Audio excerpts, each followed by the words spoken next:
ये लहसुन प्याज खाने का ये साधु लोग मना क्यों करते हैं? कभी आपने इसका साइंटिफिक रीजन सोचा? कारण, लहसुन प्याज वैसे तो आयुर्वेद में औषधि है। आयुर्वेद में लहसुन प्याज क्या है? औषधि है।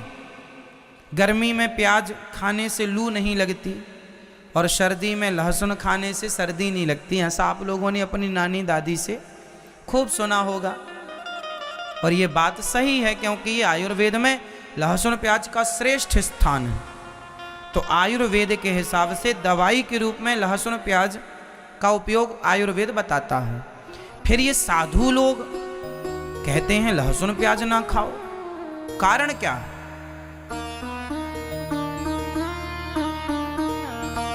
क्यों नहीं खाना चाहिए लहसुन प्याज, आप बताओ। हाँ, आपसे बैठे बैठे उत्तर दो, बिंदास बोलो। लहसुन प्याज का गुण क्या है? लहसुन प्याज जो है ना, शरीर में जाकर शरीर को अत्यधिक वह विचलित करता है, उत्तेजित करता है। ज्यादा ताकत है ना उसमें, उत्तेजित करता है। दूसरा, वह तामसी है, तमोगुण से भरा हुआ है। तो जो लहसुन प्याज का गुण है वह तमोगुण से भरा है, तामसी है। तामसी मतलब क्या होता है? तामस, जो तामसी वृत्ति का व्यक्ति होगा वह आलसी ज्यादा होगा। लहसुन प्याज हमें क्या बनाता है? आलसी बनाता है। और केवल आलसी नहीं, आप समझिएगा, लहसुन प्याज दोनों शरीर को उत्तेजित करते हैं। क्या करते हैं? उत्तेजित करते हैं। तो जो भक्त होता है वो अपने शरीर को शांत रखना चाहता है, वो अपने मन को शांत रखना चाहता है, और लहसुन प्याज गई अंदर उत्तेजित करती है। तो उत्तेजना से जो साधु संतों का तेज है वह बिगड़ जाता है, उनका ब्रह्मचर्य बिगड़ने की संभावना बढ़ जाती है। इसलिए साधु संत कहते हैं भाई हम वो खाएंगे जिससे हमारा शरीर उत्तेजित ना हो। खान पान में कंट्रोल क्यों? भाई जिसे बहुत भोग भोगना है तो आप तो उत्तेजित खाओ, और जिसे मन को साधना है, कंट्रोल करना है, वो अपने खान पान को कंट्रोल करता है। एक कहावत सुनी होगी आप लोगों ने, मैं सुना देता हूँ, गांव की है, पता नहीं आप जानते कि नहीं। दाना दुनका जो खाएं उन्हें सतावे काम, और हलवा पूड़ी जो खाएं उनके मालिक राम। इस बात का अर्थ जानते हैं क्या हुआ?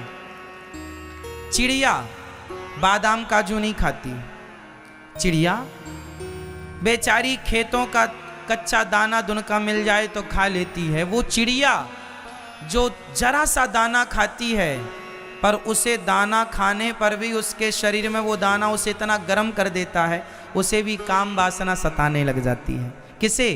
चिड़िया को। हाँ या ना? कुत्ता क्या खाता है? तुम्हारे घर की बासी रोटी फेंक देते हो, कुत्तों को खा लेते, बिना घी चुपड़ी रोटी, बिना सब्जी डाल के, और वो बासी कूची रोटी खा करके, वो गंदी नाली का कचरा खा के कुत्ता, उसे भी काम सताता है। तो दाना दुनका जे खाएं उन्हें सतावे काम, और हलवा पूड़ी बादाम काजू पिस्ता जो खाएंगे उन्हें कितना सताएगा काम। तो साधु संतों को खान पान अपना कंट्रोल इसलिए रखना पड़ता है क्योंकि जैसा खाएंगे अन्न वैसा बनेगा मन। अब आपको कामी बनना है तो आप भैया खाओ, और यदि आपको संयमी बनना है तो संयमी जिसे बनना है वो अपने खान पान पे कंट्रोल करे। अब ये निर्णय आपका है कि आपको योगी बनना है या भोगी बनना है। भोगी बनना है तो आप बिंदास खाओ पियो सब। और योगी बनना है तो खान पान।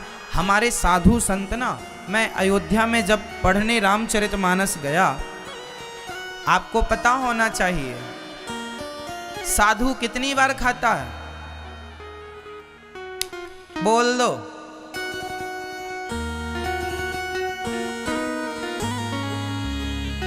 जो 2 बार खाए वो साधु हो ही नहीं सकता। 1 बार खाए योगी, 2 बार खाए भोगी और 3 बार खाए रोगी। जो योगी है वो कितनी बार खाता है? जोर से।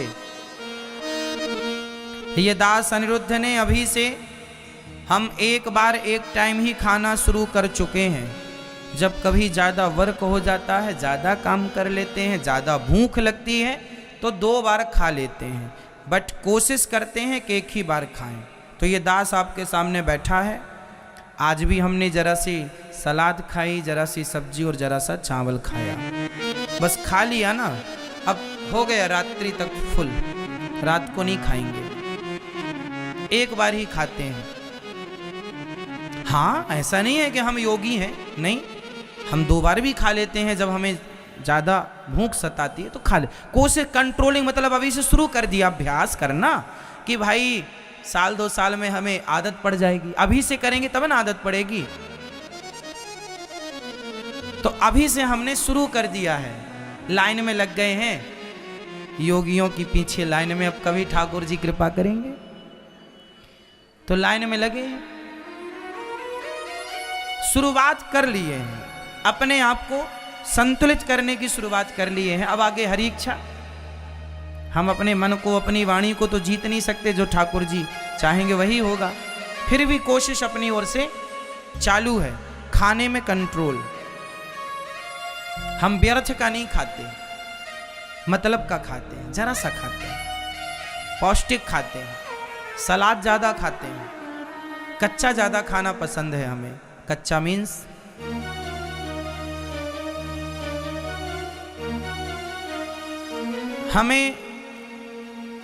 हमें पिज्जा बिल्कुल पसंद नहीं, बर्गर बिल्कुल पसंद नहीं, चाउमीन बिल्कुल। आप 56 भोग बना के रख दीजिए, बिल्कुल पसंद नहीं। ये देखो भगवान भी आ गए, देखो भगवान भी कह रहे हैं आप भी योगी बनो, कम खाओ।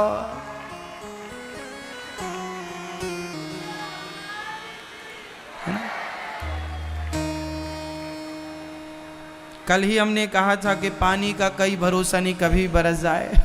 देखो आज ही बरसने लग गए।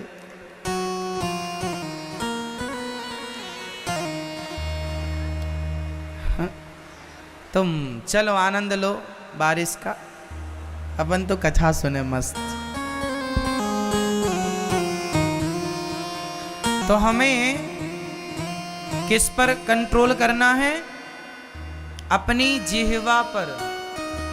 अच्छा एक बात बताओ, 1 बार जो खाए वो कौन? जोर से। योगी। 2 बार खाए भोगी। 3 बार खाए भोगी। 3 बार खाए। जो ज्यादा बार खाता है, ज्यादा खाता है, वो रोगी होगा। कई लोग ना दिन भर खाते हैं, दिन भर पगुराते ही रहते हैं, दिन भर चबाते, जो मिले वो खा लिया। ऐसा नहीं लगता कि उनका पेट है, ऐसा लगता डस्टबिन है, कुछ भी डाल दो। अरे पेट के साथ पेट की तरह व्यवहार करो। बेचारा पेट है, उस पर दया करो। छोटा सा पेट है, इतना रखने की जगह है उसके पास, और आप इतना ठूस देते हैं। ये भी नहीं, पेट बेचारा ऐसे मुंह फुलाए रोता, सब ठूस रहे हैं।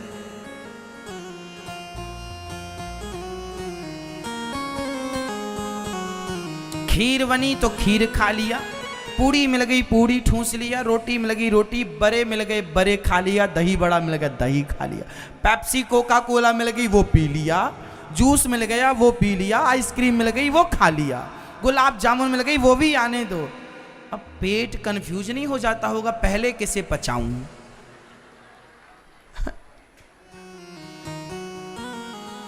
चाय पी लिया और चाय पीने के 2 मिनट बाद आइसक्रीम खा लिया, पेट कंफ्यूज है, पहले गर्म बाद में ठंडा, वो पेट बेचारा तड़पड़ा रहा है, कहां जाऊं हे भगवान, कहां फंसा दिया मुझे।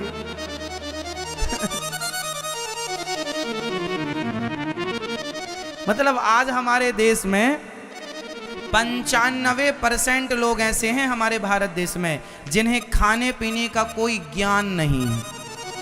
किसके बाद क्या खाएं और किसके बाद क्या ना खाएं, यह ज्ञान हमारे देश में 140 करोड़ की जनसंख्या वाले देश में 95% लोग ऐसे हैं जिन्हें खाने पीने का कोई ज्ञान ही नहीं। आप खाते सब लोग हैं पर आपको ज्ञान नहीं है। जिनको है उनको प्रणाम करता हूं, आप लोगों को होगा कुछ लोगों को, पर जिनको बहुत लोगों को खाने पीने का कोई सेंस नहीं, ज्ञान नहीं। किसके बाद क्या खाना चाहिए और किसके बाद क्या नहीं खाना चाहिए बताओ। आम रस पीने के बाद पेप्सी पीने से क्या होता है? नहीं पता ना, आदमी मर जाता है, पॉइजन हो जाता है। आम रस और पेप्सी का कोई कॉम्बिनेशन नहीं है, जैसे शहद और घी का कोई कॉम्बिनेशन नहीं है। आप घी भी अमृत है और शहद भी अमृत है, दोनों को पी लो मर जाओगे, पॉइजन हो जाएगा। आप किसी को एक साथ दोनों दे दीजिए तो वो जहर का काम करेगा। खा मत लेना, खा मत लेना, मरने की संभावना बढ़ जाएगी। मतलब हमारे आयुर्वेद में खान पान का एक विधान है, क्या खाना है क्या नहीं खाना, किसके बाद क्या खाएं और किसके बाद क्या ना खाएं। उड़द की दाल आप लोग दही के साथ खाते हैं, उड़द की दाल के बनते हैं बड़े, तो आप दही बड़ा खाते हैं। अब उड़द की दाल और दही का कोई कॉम्बिनेशन नहीं है, लेकिन आप खूब ठूंसते हैं। और शादी विवाह में तो खूब फ्री का मिलता है, खाओ खूब खाओ, भले मर जाएं, कल मरेंगे अभी तो खाओ। शादी विवाह में आदमी सब वहां पर 50 आइटम होंगे ना तो सारा खाएगा, 50 खाएगा। लिफाफा में भले 100 रुपए देगा पर खाएगा 500 रुपए का, वसूल करेगा पूरा, इतना दिया खाएंगे, भले मर जाए कल बीमार पड़ जाए खाएगा बराबर। और सब खा के रास्ते में द्वार पे आइसक्रीम मिलती है तो सब खा पी के वो आइसक्रीम खाता। अब बताओ, जब आप भोजन करते हैं तो हमारा पेट भोजन को पचाने लगता है और पचाने के लिए अग्नि होती है जिसे जठराग्नि कहते हैं। जब वो पचा रही होती है तब आप ठंडी ठंडी आइसक्रीम खा लेते हैं तो भोजन पचता नहीं है, सड़ जाता है और जिससे तमाम आपकी बीमारियां उत्पन्न होती हैं। कितनी बार समझा चुके हैं, लेकिन हमारे देश के लोग सुनने समझने को तैयार नहीं। स्वास्थ्य का ध्यान कौन रखेगा? आपको रखना पड़ेगा। खान पान ठीक करो। 1 बार खाए योगी, 2 बार खाए भोगी और 3 बार खाए जो ज्यादा बार खाता है वह जल्दी मरेगा। ज्यादा खाओगे जल्दी मरोगे, कम खाओगे ज्यादा जियोगे। इसलिए खान पान ठीक हो। रात को खाना ही नहीं चाहिए पर आप रात को जरूर खाते हैं। पहले के लोग ब्यारी करते थे, ब्यारू जानते हैं? ब्यारी, चलो ब्यारी कर लेते हैं। ब्यारी मतलब क्या होगा बताओ? आप बताओ ब्यारी मतलब क्या हो? ब्यारू या ब्यारी?